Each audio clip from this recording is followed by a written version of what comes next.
Happy holidays. I'm Felicia Prasad with your Caribbean news on the national and international scene. Former flamboyant businessman turned jailbird R. Alan Stanford could face a complete nervous breakdown if he's not released from jail. That's according to Victor Scarano, a Houston-based psychiatrist and lawyer who examined Stanford in jail. Scarano concludes in court papers that the American-born businessman accused of perpetrating a $7 billion Ponzi scheme is suffering from major depression, and his physical and mental state is continuing to deteriorate. Stanford's attorneys are asking that the former Antigua-based Sir Alan be released on bail based on his deteriorating mental and physical health, according to court documents.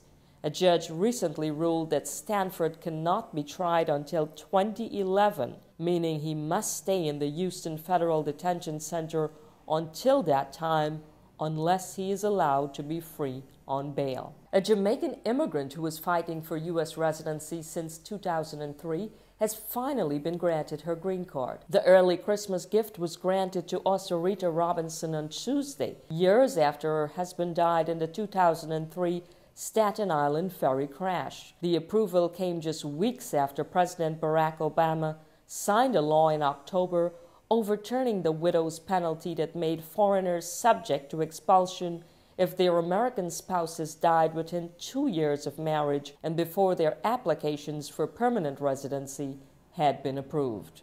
An American Airlines plane has crashed in Kingston, Jamaica.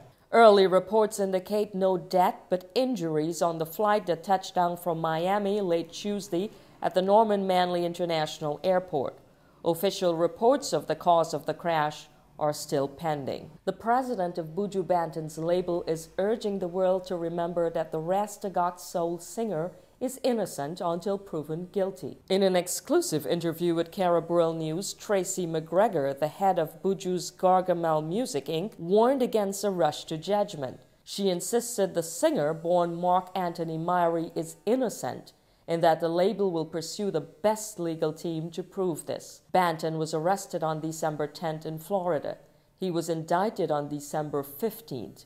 The federal indictment claims that Myrie, along with Ian Thomas and James Jackson Mack, knowingly and willfully conspired with each other and with others to possess with intent to distribute 5 kilograms or more of a substance containing a delectable amount of cocaine. If convicted, Buju Banton faces 20 to life on the charge, while all property deemed to have been gained from drug distribution could be forfeited. And that's your final Caribbean World News in brief for this year. Remember, for Caribbean News 24/7, log on daily to CaribWorldNews.com.